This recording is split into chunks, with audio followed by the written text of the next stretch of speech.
Welcome back to Noir Alley, coming to you from Oakland, California, specifically the cozy and gin-soaked confines of Bar 355. Under normal circumstances, they try to keep the title characters in today's film out of this place. But today, I'm inviting in the Riff Raff. It's an exotic detective adventure made at RKO in 1947. The film had several different titles: The Big Angle, Mr. Fix, The Amazing Mr. Hammer, before eventually being released as Riff Raff. Although the studio never could decide if there was supposed to be a hyphen in the title. The words got a hyphen on the poster, but not in the title sequence. Well, however it's spelled, the term Riff Raff may be one of the oldest bits of hard-boiled slang in existence. As far back as the 15th century, Europeans used the expression to describe undesirables of low social standing, like thieves, derelicts, and politicians.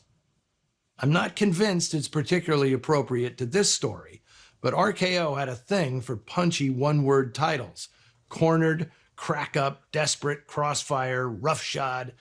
Hyphen or not, Riff Raff had the right sound. And it is not a remake of the 1936 MGM film with the same name. Today's leading man, Pat O'Brien, had forged his movie legacy in the 1930s, playing Irish cops, priests, and wardens in dozens of films for Warner Brothers. It made him one of the two most popular Irishmen in America, the other being his Warner Brothers stablemate and best pal, Jimmy Cagney. By the mid-40s, he was no longer a big star, but O'Brien still worked steadily, including a number of pictures for RKO, mostly war movies like Bombardier and Marine Raiders. Both of those were adapted from stories written by Martin Rackin, who'd served in the Air Force during World War II. O'Brien came across Rackin's script for Riff Raff in 1945, and he loved it so much he petitioned the studio to let him star in it.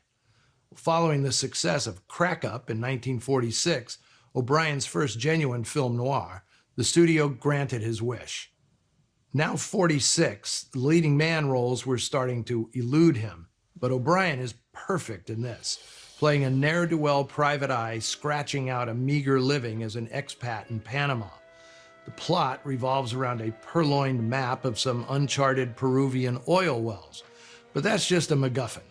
The fun comes from following O'Brien as he pinballs through a backlot version of the Canal Zone, knocking heads with a bunch of riffraff. Oh, there. I guess the title does make sense. The shenanigans benefit greatly from the work of two excellent cinematographers. The credited DP is George Discant, who'd begun shooting pictures for RKO the previous year. Now, based solely on this picture, it was immediately clear Discant would be getting plenty of noir assignments. His credits include several classics of the form: Desperate, They Live by Night, The Narrow Margin, and On Dangerous Ground.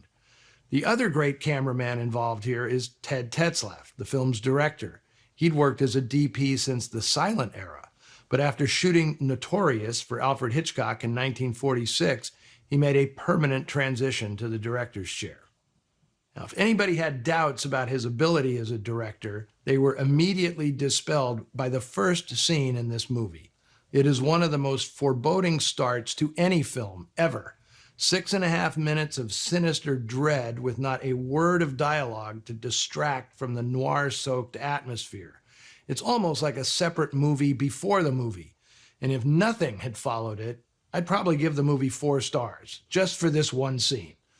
Of course, plenty of plot follows, providing an excuse for the riffraff, Anne Jeffries, Walter Slezak, Jerome Cowan, and Percy Kilbride, to run around in a wild goose chase, tossing off great one-liners. What are you doing here? You wouldn't know it, but they serve the best glass of milk in town here. Well, bear in mind that none of this, except some brief exterior footage shot by Tetzlaff himself, was actually done in Panama. By the end, it's all a bit too breezy and insubstantial to be considered a great film. But sometimes great fun is all you need for a swell time at the movies. And this picture provides it. So settle in. We're about to hobnob with some riffraff.